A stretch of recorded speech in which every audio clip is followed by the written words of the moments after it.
आध्यात्मिकता और मनोविज्ञान का भी समावेश है। ये अत्यंत उत्साहवर्धक स्थिति है और हम सब जिज्ञासु हैं जानने के लिए और ये समझना चाहते हैं कि कैसे हम इसको इम्प्लीमेंट करेंगे। छोटे छोटे स्टेप्स में स्कूल के लेवल पे, कॉलेज के लेवल पे इनको इम्प्लीमेंट कैसे करेंगे। हम सभी शिक्षक जन इसका ये कर्तव्य है कि हम इस पे लगातार मंथन करते रहे मन ही मन कि हमें इसे इम्प्लीमेंट कैसे करना है। मैं चूँकि मनोविज्ञान को आध्यात्म के साथ और शिक्षा के साथ लेकर चलती हूँ, तो मैंने अपने पेपर को इसी आधार पे रखा है कि हम मनोवैज्ञानिक दृष्टिकोण से कैसे इस नई शिक्षा नीति को आध्यात्म के साथ जोड़कर बच्चों के बीच पहुंच पाएंगे, उन्हें एक प्रबुद्ध नागरिक भविष्य का बना पाएंगे। सबसे पहले हम ये समझने की कोशिश करते हैं कि आध्यात्म क्या है। ये जो हम बात करते हैं स्पिरिचुअलिटी की, आध्यात्म की, ये है क्या? वास्तव में हम उन्हें ही आध्यात्मिक समझ बैठते हैं जिन्हें हम देखते हैं कि वो प्रतिदिन के पूजा पाठ में, कर्म कांड में वो लगे हुए हैं, जो मंदिर जाते हैं, पूजा करते हैं, विभिन्न अनुष्ठान करते हैं, वे ही आध्यात्मिक हैं। मैं आपसे ये कहना चाहूँगी कि वो तो आध्यात्म का एक छोटा सा हिस्सा है, एक सीढ़ी है, शुरुआती सीढ़ी है। वास्तविक आध्यात्म उससे कहीं विस्तृत और व्यापक है। गीता के 8वें अध्याय में अर्जुन श्री कृष्ण से पूछते हैं ब्रह्म क्या है, और उनका दूसरा प्रश्न है आध्यात्म क्या है। श्री कृष्ण का सहज सरल हम सब तक पहुंचने वाला जवाब है, जो कभी भी परिवर्तन न हो, जिसमें जो परिवर्तनशील नहीं है, वो ब्रह्म है, वो ईश्वर है। और आध्यात्म जीव की अंतर यात्रा है, उसके आत्मा की यात्रा है, जो ब्रह्म तक उसे पहुंचा दे, जो ईश्वर तक उसे पहुंचा दे। यह अंतर यात्रा आत्मा की ईश्वर तक, यही है आध्यात्म। तो हमें सबसे पहले आध्यात्म को समझकर उस पर काम करना होगा कि कैसे हम उसे सीढ़ी दर सीढ़ी अपने जीवन में, अपने व्यवहारिक जीवन में हम लागू कर सकें।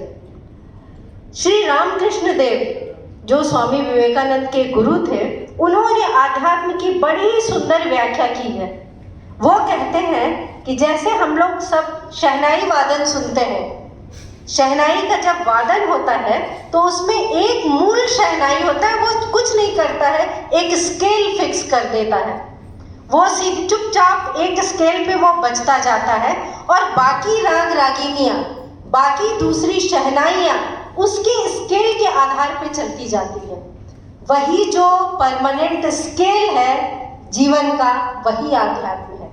बाकी सब तो राग रागिनियाँ हैं, ये दुनियादारी, ये पढ़ाई, ये शिक्षा, ये पैसे कमाना, दुनिया को की दूसरी चीज़ों को साथ साथ लेकर चलना, ये राग रागिनियाँ हमारे साथ चलेंगी, हमारे जीवन के साथ चलेंगी। लेकिन जो वो मूल ध्वनि है, जो हमारे जीवन का स्केल फिक्स करती है, वो ध्वनि हमारी आध्यात्मिकता है। तो यदि हम उसे सुदृढ़ कर लें तो बाकी राग रागिनियाँ खुद ब खुद अपने आप उस स्केल पे आ जाएंगी। हम सुंदर और शांत जीवन, बहुत खुशी आनंद के साथ, हमें ये जानना भी ज़रूरी है कि आनंद हमारे भीतर है, हमारी अंतर यात्रा में है, वो बाहर कहीं भी नहीं है।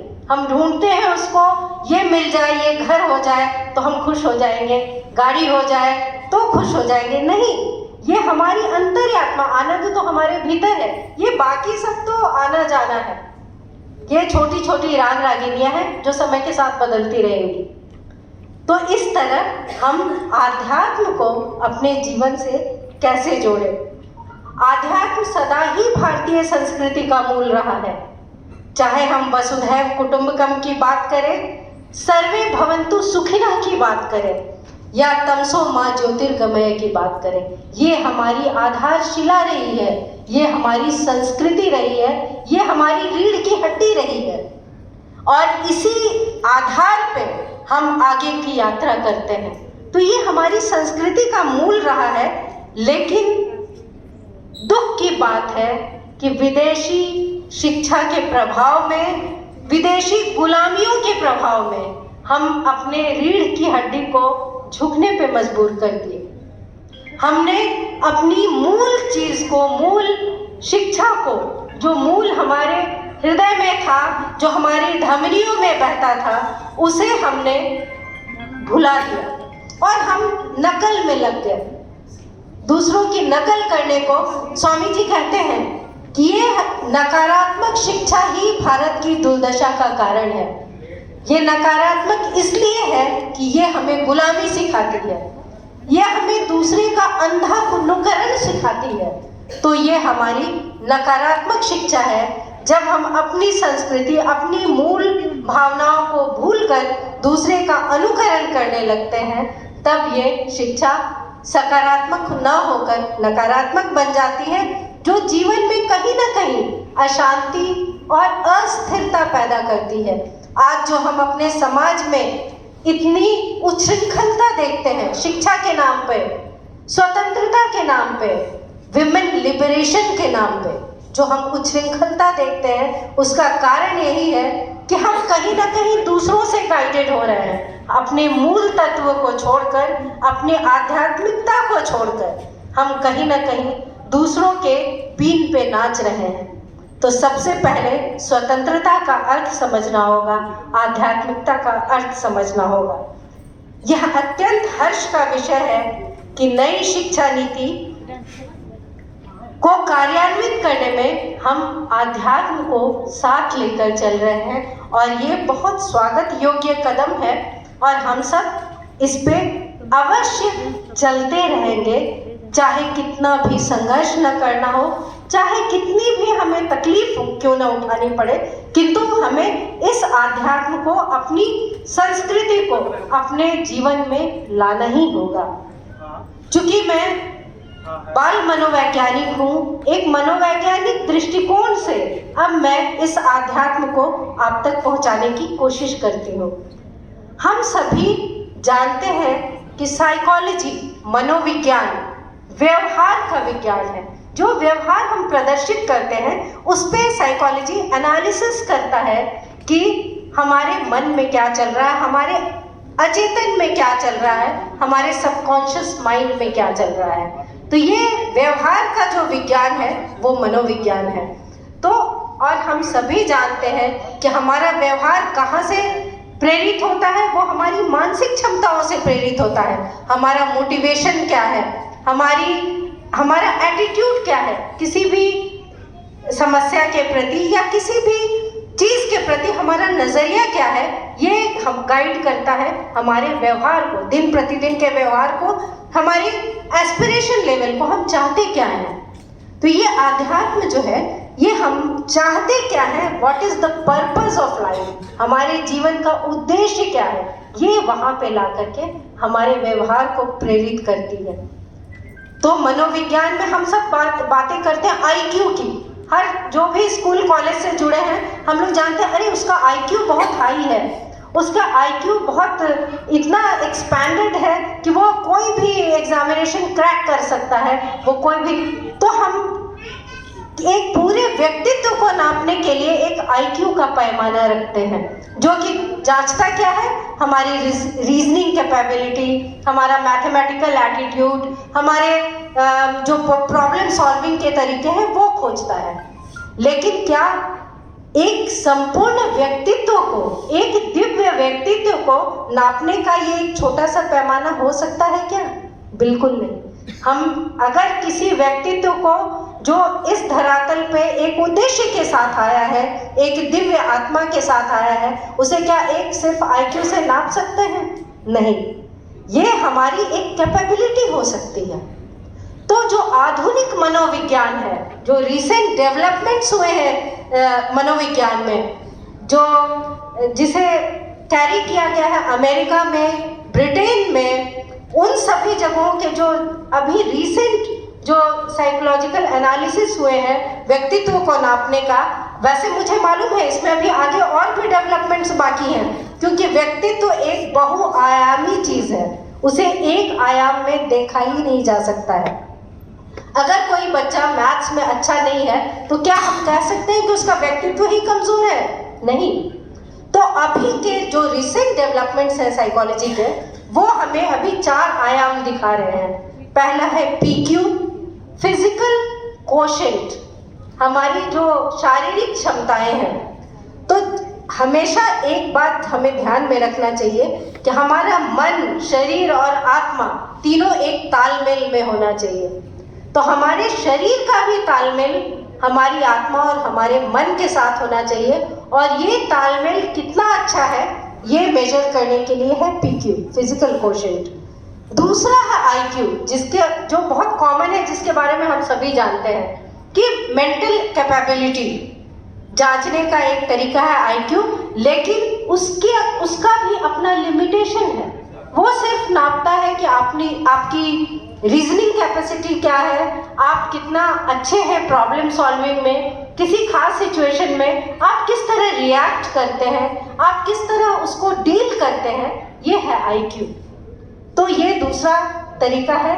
तीसरा है EQ, जो कि काफी बाद में ऐड हुआ, इमोशनल कोशेंट, क्योंकि आज के मनोवैज्ञानिक मानते हैं कि व्यक्तित्व मूलतः भावनाओं से प्रभावित होता है। ये कई तरह की भावनाएं हैं जो हमें प्रेरित करती हैं कुछ खास करने के लिए। तो ये EQ कोशेंट को, कि EQ का अर्थ है कि हम किस तरह इमोशनल रिएक्शंस देते हैं किसी खास सिचुएशन में। अगर आप अभी देखें हमारे जो समाज में, एक ही सिचुएशन में एक बच्चे पे कोई असर नहीं होता है, दूसरा बच्चा उसी में सुसाइड कर लेता है जाके, कोई और हो सकता है कि उसमें डिप्रेस्ड हो जाता है, और कोई उसे हंसकर उड़ा देता है। तो ये कैसे सेम सिचुएशन में 4 लोग 4 तरह का रिएक्शन कैसे देते हैं? वो सभी प्रेरित होते हैं अपनी भावनाओं से। हमारी भावनाएं कैसे काम करती हैं, ये नापने का पैमाना है EQ, जो कि बाद में साइकोलॉजी में ऐड किया गया। लेकिन जो रीसेंट सबसे मॉडर्न जो रिसर्च हुआ है, जिसे कैरी किया है एक महिला ने, दाना जौहर, जो कि फिजिसिस्ट है, वो फिजिक्स की विदुषी हैं, वहाँ पे अमेरिका के एक यूनिवर्सिटी में, मैसाचुसेट्स यूनिवर्सिटी में, उन्होंने साइकोलॉजी को कैरी किया, साइकोलॉजी और फिलॉसफी को लेकर के उन्होंने एक थ्योरी दिया, SQ, स्पिरिचुअल कोशेंट। सोचिए, जो हमारे संस्कृति का अहम हिस्सा रहा है, जो आध्यात्मिक क्षमता हम हमेशा से हमारी संस्कृति का हिस्सा रहा है, वो मॉडर्न वर्ल्ड आज उसको रिकॉग्निशन दे रहा है कि स्पिरिचुअल कोशेंट के अंतर्गत ही सारे कोशेंट आते हैं, चाहे वो PQ हो, IQ हो, EQ हो। अगर ये स्पिरिचुअल कोशेंट, आध्यात्मिक जो क्षमताएं हैं वो व्यक्ति के अंदर विद्यमान है, तो बाकी सारी क्षमताएं जादुई काम करेंगी।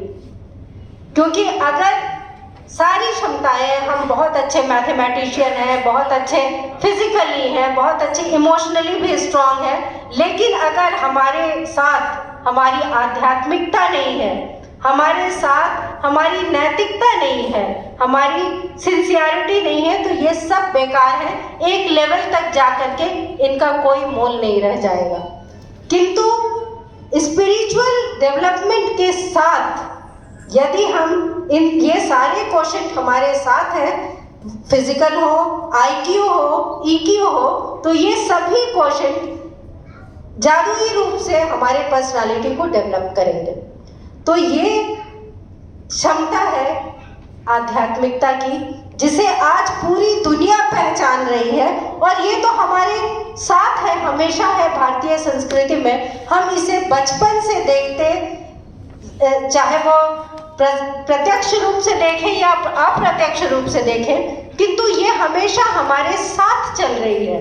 तो अब हमें ये सोचना है कि इसे हम प्रैक्टिकली कैसे इम्प्लीमेंट कर सकें स्कूल में, कॉलेज में, और किस तरह हम बच्चों में इस स्पिरिचुअलिटी को डाल सके शुरू से। तो ये जो जिम्मेवारी है ये सिर्फ टीचर्स की नहीं है बल्कि पेरेंट्स तक भी इसे पहुंचाना है और हम सबको इसे समझना है पहले ठीक से, क्योंकि यदि हम खुद के पर्सनालिटी में उस स्पिरिचुअल कोशेंट को नहीं ला पाए और सिर्फ किताबी ज्ञान हम बच्चों को देंगे कि ईमानदार बनो, सच्चे बनो, ये बनो, स्ट्रॉन्ग बनाना पड़ेगा और इसके लिए एक नियमित जीवन शैली की आवश्यकता है जिसे हमें मानना ही होगा। जो हमारी प्राचीन परंपराएं हैं उन्हें साथ लेकर चलना होगा, तभी ये संभव है। तो मैं आप सभी से इतनी सुंदर हमने पहले वक्तव्य सुन लिए हैं कि मैंने सोचा कि उससे कुछ हटकर मैं साइकोलॉजी के साथ आप लोगों को अवगत कराऊं और मुझे बहुत अच्छा लगा आप सबों के बीच में आकर इतने प्रबुद्ध वक्ताओं को सुनकर मैं खुद भी अनुग्रहित हूँ। और अंत में मैं कहना चाहूँगी, परिंदों को मंजिल मिलेगी यकीनन, परिंदों को मंजिल मिलेगी यकीनन, ये फैले हुए उनके पर बोलते हैं, वे लोग रहते हैं खामोश अक्सर जमाने में जिनके हुनर बोलते हैं। चलिए हुनरमंद बनते हैं और अगली पीढ़ी को हुनरमंद करते हैं। धन्यवाद।